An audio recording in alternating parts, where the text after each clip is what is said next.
25 वर्षांपूर्वी मरण पावलेला मुलगा जेव्हा SP बनून आपल्या घरी पोहोचला तेव्हा आई वडिलांनी त्याला धक्के देऊन घराबाहेर काढले। त्यानंतर SP साहेबांनी जे केले ते ऐकून तुम्हीही थक्क व्हाल। मित्रांनो, या सत्य घटनेचे पुरावे मी तुम्हाला या व्हिडिओमध्ये पुढे देणार आहे, पण ही खरी कथा सुरू करण्यापूर्वी तुम्ही या व्हिडिओला लाईक करा। ही घटना प्रत्यक्षात सुरू होते 2008 मध्ये मध्य प्रदेशातील एका छोट्या शहरात, जिथे उमाशंकर शास्त्री नावाचे एक अत्यंत सिद्धांतवादी व्यक्ती राहत होते। उमाशंकर यांचा विवाह सावित्री सोबत झाला होता आणि त्यांना एक अतिशय लाडका मुलगा होता, ज्याचे नाव अनिल होते। 2008 मध्ये अनिल फक्त 5 वर्षांचा होता। मित्रांनो, उमाशंकर आणि सावित्री यांनी विचार केला की आपण आपल्या मुलासोबत धार्मिक यात्रा करावी, कारण उमाशंकर यांनी नवस केला होता की जर त्यांना मुलगा झाला तर ते त्याला घेऊन गंगोत्री धाम आणि आपल्या कुलदैवतांच्या मंदिरात जातील, जे उत्तराखंडमध्ये होते। त्यामुळे उमाशंकर त्यांची पत्नी आणि 5 वर्षांचा मुलगा अनिल याला घेऊन चारधाम यात्रेला निघाले। मात्र या यात्रेदरम्यान त्यांच्यासोबत एक भीषण बस अपघात झाला। त्या भीषण अपघातात उमाशंकर आणि सावित्री सुखरूप बचावले, पण त्यांचा 5 वर्षांचा मुलगा अनिल मात्र वाचला नाही। या अपघातात उमाशंकर आणि सावित्रीने त्यांच्या मुलाला खूप शोधले, पण तो कुठेच सापडला नाही। काही जण म्हणत होते की तो दरीत पडला, तर काही जण म्हणत होते की तो नदीच्या प्रवाहात वाहून गेला। या सगळ्या गोष्टी ऐकून उमाशंकर आणि सावित्री पूर्णपणे कोलमडले। सावित्रीला विवाहानंतर 10 वर्षांनी खूप मेहनतीनंतर हा मुलगा झालेला होता आणि अचानकच तो गमावल्यामुळे तिची अवस्था फारच वाईट झाली। त्या घटनेनंतर ती इतकी दुःखी झाली की तिने पुन्हा आई होण्याचाही विचार सोडून दिला। वेळ पुढे सरकत गेला। त्या घटनेला आता 25 वर्ष उलटून गेली होती। उमाशंकर आणि सावित्री अजूनही त्या वेदनेतून बाहेर आले नव्हते, पण देवाच्या न्यायालयात उशीर होतो, पण कोणावर अन्याय होत नाही। त्या घटनेच्या तब्बल 25 वर्षांनंतर त्यांचा तोच हरवलेला मुलगा SP बनून त्यांच्या घरी आला। तुम्हाला या घटनेवर विश्वास बसणार नाही, पण ही मध्य प्रदेशातील खरी घटना आहे।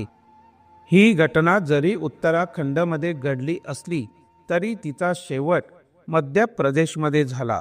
मित्रांनो, वास्तविक अनिलला 25 वर्षांनंतर कळले की त्याचे आई वडील जिवंत आहेत।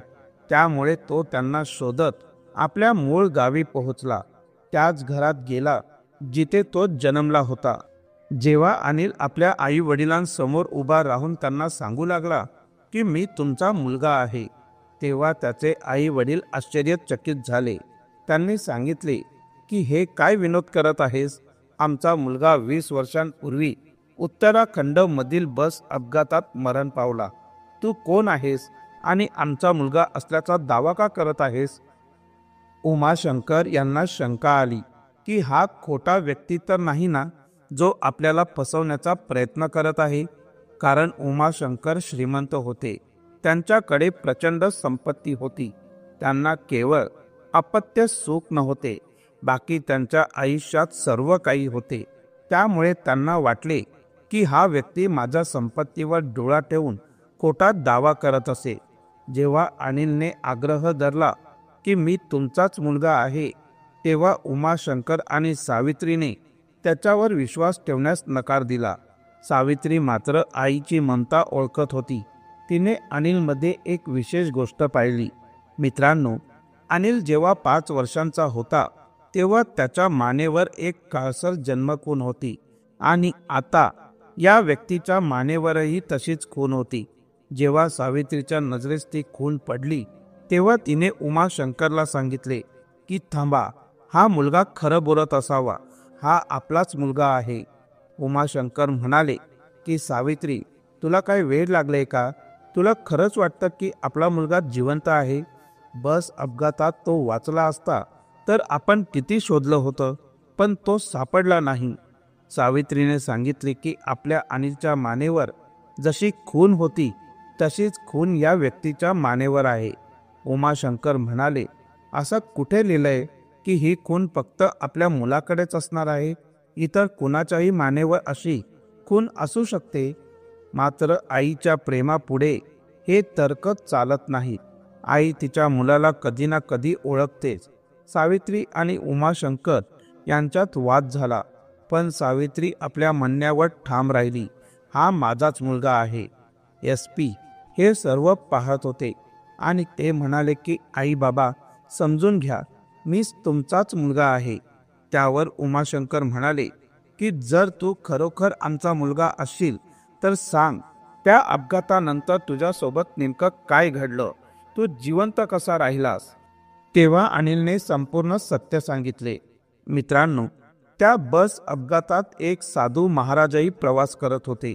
जेव्हा अपघात झाला आणि अनिल बसमधून पडून एका मोठ्या दगडाखाली दबला गेला, तेव्हा कोणाच्याही नजरेस तो पडला नाही. तो फक्त 5 वर्षांचा असल्याने लोकांनी खूप शोधले, पण तो सापडला नाही. परंतु त्या साधू महाराजांनी त्याला पाहिले. अपघात एका मोठ्या दगडाच्या पडण्यामुळे झाला होता आणि अनिल त्याच दगडाखाली अडकला होता. म्हणूनच तो कोणालाही दिसला नाही. अनिल म्हणाला, त्या साधू महाराजांनी मला बाहेर काढले. त्यांनी सांगितले की बाळा, तुझे घरचे लोक निघून गेले आहेत. आता तुला कुठून आणलं होतं? तुझे आई वडील कोण आहेत हे तुला आठवत नाही का? त्यावेळी माझी स्मृतीही कमी झाली होती, त्यामुळे मला काहीच आठवत नव्हतं. त्या साधू महाराजांनीच मला त्यांच्या झोपडीत नेलं आणि माझी काळजी घेतली. वास्तविक ज्या साधू महाराजांनी अनिलचे प्राण वाचवले होते ते कोणतेही साधे साधू नव्हते. असे म्हणतात की ते साक्षात भगवंतांचेच एक रूप होते. अनिलने आपल्या आई वडिलांना सांगितले की माझे प्राण वाचवणारे तेच साधू महाराज होते. अपघातानंतर त्यांनी 1 वर्ष माझी काळजी घेतली आणि मग त्यांनी मला एका अनाथाश्रमात सोडले. मित्रांनो, साधू महाराज सदैव भ्रमंती करतात, एका ठिकाणी थांबत नाहीत. म्हणूनच त्यांनी विचार केला की हा मुलगा माझ्यासोबत राहिला तर त्याचे भविष्य अंधारात जाईल. त्यामुळे त्यांनी अनिलला एका अनाथाश्रमात दाखल करून दिले. अनाथ आश्रमात राहूनच अनिल हळूहळू मोठा झाला. त्याने मन लावून शिक्षण घेतले आणि अखेर पोलीस सेवेत दाखल होऊन SP झाला. अनिल अत्यंत हुशार होता. तो उत्तर प्रदेशमधील एका लहानशा गावातील अनाथ आश्रमात वाढला. त्याच्या मागे पुढे कोणीच नव्हते हे त्याला माहीत होते. अनाथ आश्रमात त्याला अनेक अडचणींना सामोरे जावे लागले.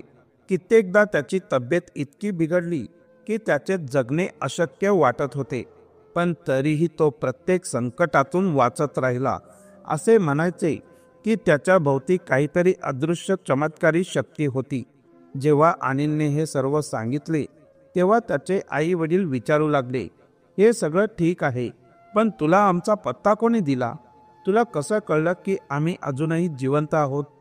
अनिलने उत्तर दिलं की मी गाझियाबादमध्ये SP पदावर कार्यरत होतो. माझ्यासाठी सरकारी निवासाची व्यवस्था होती आणि मी तिथेच राहत होतो. एके दिवशी अचानक माझ्या घरी एक साधू महाराज आले. ते साधू महाराज अनिलला पाहताच म्हणाले की बाळा, तू एक अनाथ आहेस. अनिल चकित झाला आणि म्हणाला की हो महाराज, तुम्ही बरोबर बोलत आहात, पण तुम्हाला हे कसं माहीत? तेव्हा साधूंनी सांगितलं की बाळा, तुझ्यासोबत पूर्वी एक मोठी दुर्घटना घडली होती. त्या अपघातात तू तुझ्या आई वडिलांपासून दूर झाला होतास. त्यानंतर तू एका अनाथ आश्रमात वाढलास. हे ऐकून अनिल म्हणाला की महाराज, तुम्ही काय विनोद करताय? मला हे आधीपासूनच माहीत आहे की मी अनाथ आश्रमात वाढलोय, पण तुम्ही हे काय सांगताय की माझे आई वडील अजूनही जिवंत आहे? हे कसं शक्य आहे? तेव्हा साधू महाराज शांतपणे म्हणाले की बाळा, मला या पृथ्वीवरील प्रत्येक माणसाचा भूतकाळ आणि भविष्यकाळ स्पष्ट दिसतो. अनिलच्या मनात विचार आला की कदाचित हे साधू महाराज फसवणूक करत असतील. तो म्हणाला की महाराज, तुम्हाला दक्षिणा हवी असेल तर तसे सांगा, पण अशा मोठमोठ्या निरर्थक गोष्टी सांगू नका. त्याने साधूंना 50 रुपये देत म्हटले, हे घ्या आणि कृपया मला माझं काम करू द्या. तेव्हा साधूंनी उत्तर दिलं की बाळा, तू माझा अपमान करतोयस, पण मी तुला जे सांगतोय ते 100% सत्य आहे. तुझे आई वडील आजही जिवंत आहेत. ते अजूनही तुझी वाट पाहत आहेत. अनिल वैतागून म्हणाला, महाराज, आता खूप झालं. तुम्ही माझी थट्टा करत आहात. निघा इथून, नाहीतर मी तुम्हाला तुरुंगात टाकीन.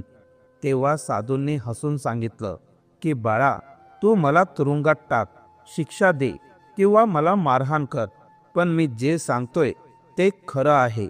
ते साधू महाराज अचानक SP साहेबांच्या डोक्यावर हात ठेवतात आणि काही क्षणासाठी SP साहेबांना त्यांच्या भूतकाळाची सर्व दृश्ये मनोमन दिसू लागतात. त्यांनी त्या साधूंनी सांगितलेली प्रत्येक गोष्ट आपल्या डोळ्यांसमोर अनुभवली. त्यांनी पाहिलं की त्यांचे खरे आई वडील कुठे आहेत, कसे आहेत आणि ते आजही जिवंत आहेत. जेव्हा SP साहेबांनी डोळे उघडले तेव्हा त्यांना आश्चर्याचा मोठा धक्काच बसला. ते साधू महाराज तिथे नव्हते. ते अचानक अदृश्य झाले होते. हे कोणतेही साधारण चमत्कार नव्हते. हे एक अतुलनीय आणि अलौकिक शक्तीचे प्रतीक होते. जेव्हा SP साहेबांनी ही संपूर्ण गोष्ट आपल्या आई वडिलांना, सावित्री आणि उमाशंकरजी यांना सांगितली तेव्हा त्यांचाही विश्वास बसू लागला की हा खरोखर त्यांचा हरवलेला मुलगाच आहे. आधी संपूर्ण गावाने आणि कुटुंबानेही मानले होते की तो अपघातात मरण पावला, पण सावित्री आणि उमाशंकर यांच्या मनात एक आशेचा किरण कायम होता. जरी त्यांनी बाहेरच्या लोकांना सांगितले होते की त्यांचा मुलगा आता या जगात नाही, तरी त्यांच्या अंतःकरणात कुठेतरी असा विश्वास होता की तो जिवंत असू शकतो. SP साहेबांनी गावात परत येऊन आपल्या आई वडिलांना पाहिले आणि ते स्वतःही अश्रूंना अडवू शकले नाही. त्यांच्या डोळ्यातून अश्रू वाहू लागले आणि उमाशंकर आणि सावित्री देखील भावनांनी ओथंबून रडू लागले. त्यांनी SP साहेबांना मिठी मारली आणि म्हणाले की बाळा, आम्हाला माफ कर. आम्ही तुला ओळखण्यात मोठी चूक केली. आम्ही तुला परका समजलो. तेव्हा SP साहेब म्हणाले की आई बाबा, काळजी करू नका. इतक्या वर्षांनंतर जर मुलगा परत आला तर कोणीही शंका घेईल, पण देवाच्या कृपेने आम्ही पुन्हा एकत्र आलो, एवढंच पुरेसं आहे. ही घटना संपूर्ण गावभर पसरली. गावातील लोक उमाशंकर आणि सावित्रीकडे येऊ लागले आणि म्हणू लागले की तुम्ही किती भाग्यवान आहात. तुमच्या आयुष्यात इतका मोठा दिवस आला आहे. तुम्ही तुमचा हरवलेला मुलगा परत मिळवला. हे साक्षात परमेश्वराचे आशीर्वादच आहेत.